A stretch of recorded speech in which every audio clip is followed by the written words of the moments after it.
네. 이번엔 민주당으로 가보겠습니다. 내일 당정 협의가 예정이 되어 있다고 하는데요. 이 자리에서 논의될 과제 가운데 하나가 조국 장관 임명 정국에서 불거진 문제죠. 대학 입시제도 개선 문제인데요.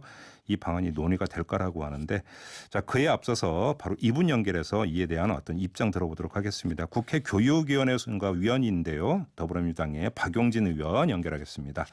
위원님 나와 계시죠? 예, 안녕하세요. 박용진입니다. 네, 안녕하세요, 의원님. 요즘 그 조국 임명 정국에서 아주 화제가 되신 적이 몇 번 있는데 뭐 관련해서 죄송합니다. 부끄럽습니다. 뭐 특별히 하실 말씀이 있으시면 여쭤보고요. 예, 괜히 국민들 불편한 말씀하기보다는 네. 오늘은 제가 국회 교육위원으로 이렇게 인터뷰를 하게 됐으니까요. 네네. 교육 문제에 좀 집중해서 말씀을 드리도록 하겠습니다. 알겠습니다. 그럼 제가 그 문제는 따로 여쭤보지를 않도록 하겠고요. 일단 그러니까 내일 당정 협의에서 대입제도 개선안이 논의가 되는 건 맞습니까, 의원님? 가봐야 해요. 가서 봐야 이제 알 것 같은데요. 네. 저희가 되게 모범적인 상임위원회입니다. 그러니까 여당으로 볼 때는요. 왜냐하면 거의 매달 당정청 회의를 한 번씩 계속 끊이지 않고 지속해오고 있거든요. 그래서 서로 협의도 깊게 하고 논의 내용도 많고 한데요. 대통령께서 지난번 미얀마 등 이제 순방 나가시면서 그 대입제도와 교육 문제와 관련해서 이렇게 제도적인 개선 지점에 대한 이런 당부 말씀을 하고 나가셨으니까 교육부 차원에서는 이러저러한 방안을 마련해서 나오지 않겠나 이렇게 생각을 합니다. 네, 그래요. 지금 이제 그러면 어차피 이제 당정 협의는 내일 열리는 거니까 뭐 그 결과에 대해서 지금 여쭐 게 아니라 이제 의원님이 이제 그 개인 견해를 중심으로 여쭤볼 수밖에 없을 것 같은데 내지 뭐 이제 공유되고 있는 당 차원에서 공유되고 있는 내용일 수도 있겠고요. 지금 이제 문제는 이것 아니겠습니까? 이제 학생부 종합전형. 그 학종을 중심으로 수시로 그러니까 가는 게 맞느냐, 정시가 확대되는 게 맞느냐, 뭐 좀 양갈래 이야기가 좀 있는 것 같습니다. 근데 이게 아시다시피 참 오래된 논쟁이죠. 사회적 논쟁이고 이미 국가교육회의 차원에서 공론화 과정을 이제 거쳤어요. 근데 이 공론화 과정에서도 뭐 A, B, C, D의 그 4개 유형을 놓고서 이게 오르냐 저게 오르냐 등을 상당히 다양한 논의를 해왔. 지금 나온 결과는 2020년부터 지금 한 23% 정도인 정시 비율을 대학 자율로부터 시작해서 2020년부터 한 30% 이상으로 이렇게 확대한다. 여기까지는 좀 되어 있습니다. 그러니까 이제 지금 방향은 정시를 조금 더 확대하는 방향으로 가는 건 되어 있기 때문에 내일 있을 당정청 협의회에서 이 문제를 거론하거나 논의하는 거는 일단 이미 교육부에서 그런 건 검토하지 않는다 밝힌 바가 있고요. 그래서 그건 아닌 것 같습니다. 그러나 이제 근데 제가 여쭤본 그쪽에 있죠. 여쭤본 바로 그건데요. 지금 MBC에서 이제 실시해서 어제 공개한 여론조사 결과를 보면 정시를 확대할 필요가 있다는 의견이 꽤 높게 나왔다고 하는데. 그렇습니다. 또 어제 보도된 다른 게 있는데 한 논문에 따르면 그 소득 수준을 가지고 상중하로 나누면 상층일수록 또 정시를 선호한다는 연구 결과도 있고 이게 사실 좀 상충되는 부분이 있는데 이걸 어떻게 읽어야 되는 걸까요? 일반적인 인식은 말씀하신 것처럼 정시가 더 평등하다 이렇게들 생각을 하고요. 그리고 그 저소득층이나 부모의 사회적 신분과 소득 에 있어서 오히려 더 유리하다라고 생각을 하는데 실제 그 자신들에게 유불리를 아주 구체적으로 따지는 경우에는 오히려 정시를 상위층이 정시를 더 바라고 있고 최상위층에게는 본인들이 이른바 그 학종에서 수시에서 밀린다고 생각을 한다는 연구 논문 저도 되게 흥미롭게 봤고요. 그러니까 지금 사회적 논쟁을 해보면 지난번 공론화 과정에서도 이미 드러났듯이 팽팽해요. 그러니까요. 팽팽한데 그 부분은 제가 눈여겨본 게 있습니다. 그러니까 조금 30% 이상보다 더 늘려야 된다라고 하는 그 당시 공론화 과정에서의 비율, 퍼센테이지로 보면 40몇 %였는데 상당히 있었습니다. 그래서 저는 지금 제기되고 있는 이 정시가 주고 있는 어떤 교육적인 부담이라든지 여러 가지 폐해를 최소화하는 방향에서 차츰차츰 국민적 공감대를 형성해 나가면서 보다 이 정시를 더 늘려 나가는 것이 맞지 않느냐는 건 제 개인 생각인데 아마 내일 당정청 협의회를 통해서는 그 부분에 대해서는 이미 어렵게 뭐 사회적 합의를 하나 이제 내놨기 때문에 네. 다시 이 문제를 건들기보다는 지금 현행이 있는 대입제도에 대한 개선안을 아마 정부 쪽에서 검토안을 가지고 오지 않을까 하는 생각을 하고 있어요. 뭐 의원님 개인 소신은 정시 확대라고 이제 말씀을 하셨는데 그러면 네. 확대의 그 범위가 어느 정도까지는 돼야 된다고 생각하세요? 제가 이거를 몇 프로로 이렇게 얘기하는 게 어떨까 하고 저희 보좌진들하고 한번 협의를 해봤더니 네. 퍼센테이지를 얘기하는 것처럼 위험한 게 없다 이래서 듣고 말리더라고요. 예. 뭐 저는 어쨌든 저나 아마 우리 이제 김정배 진행자께서도 이른바 학력고사 세대 아니겠어요? 근데 네. 그 학력고사 세대가 왜 저희 나이를 이렇게 공개를 하십니까? 아주 즐겁지 않은 기억도 있지만. 네.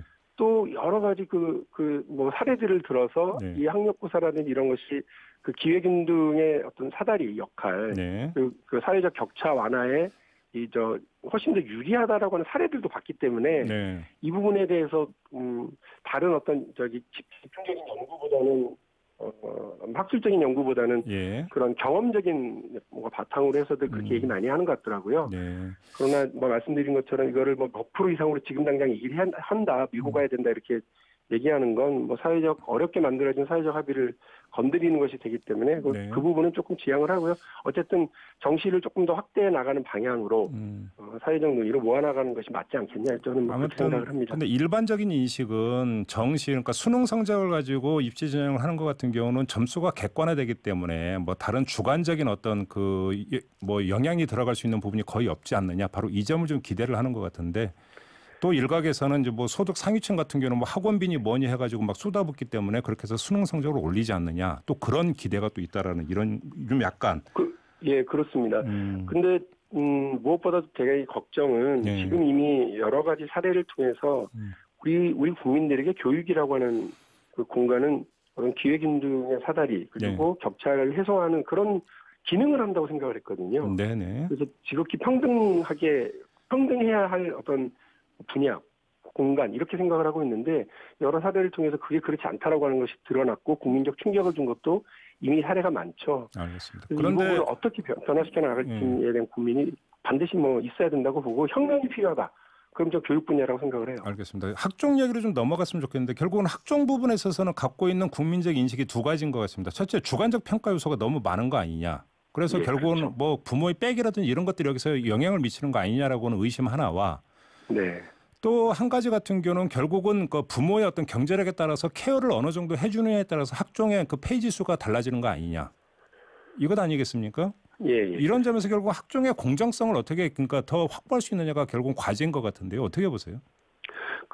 이른바 2008년에 이명박 정부에서 입학사정관제가 전면 도입됐고요. 이게 네. 2010년 전후에서 대학 이른바 입시 시장에서 뭐 소위 스펙 쌓기 지금 말씀해 주신 네. 그런 문제들이 뭐 여실히 드러나고 사회적인 문제 논란이 되기도 했었거든요. 그래서 네.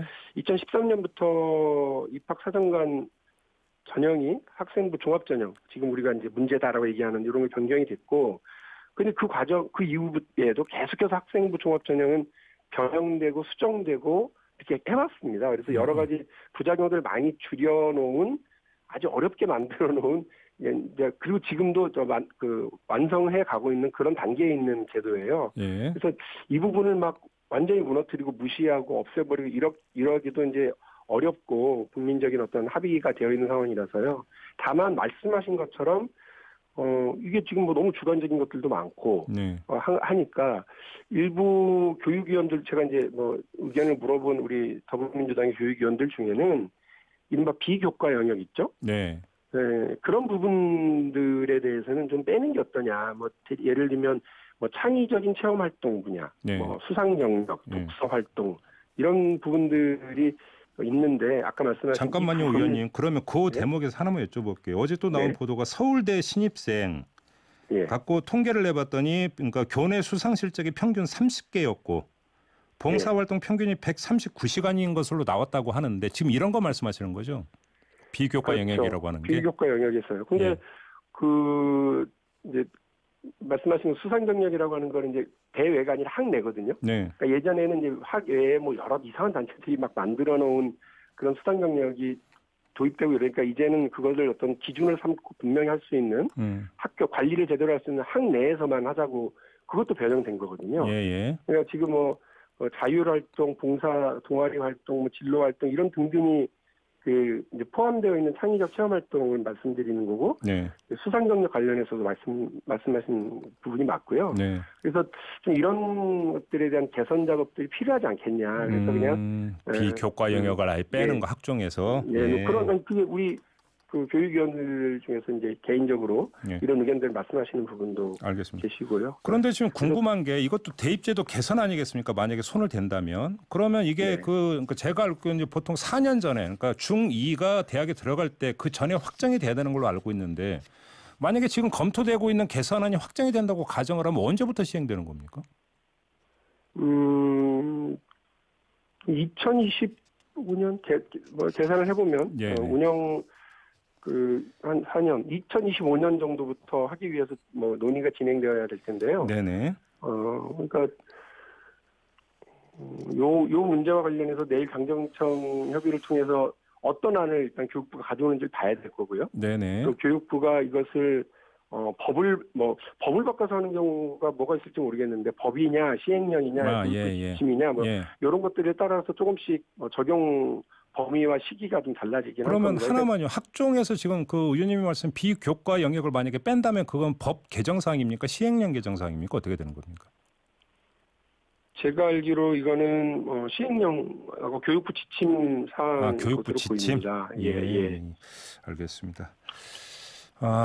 이제 마무리를 좀 해야 될 것 같습니다. 아무튼 내일 당정협의에서 어떤 결과가 나올지 아마 많은 수험생과 학부모들이 아마 그 귀를 쫑긋 세우고 기다리고 있지 않을까 싶어서 미리 잠깐 의원님과 인터뷰를 가져봤습니다. 어떻게 돼도 사회적인 논란이 될 겁니다. 이 부분에서 어쨌든 정부 여당에서 책임 있게 좀 논의하고 집행해 나가도록 하겠습니다. 알겠습니다. 자, 마무리하겠습니다. 고맙습니다. 예, 감사합니다. 네, 지금까지 민주당의 박용진 의원이었고요. 이슈의 핵심을 꿰뚫는 예리한 시선, 믿고 듣는 진품 시사, 김종배 시선 집중.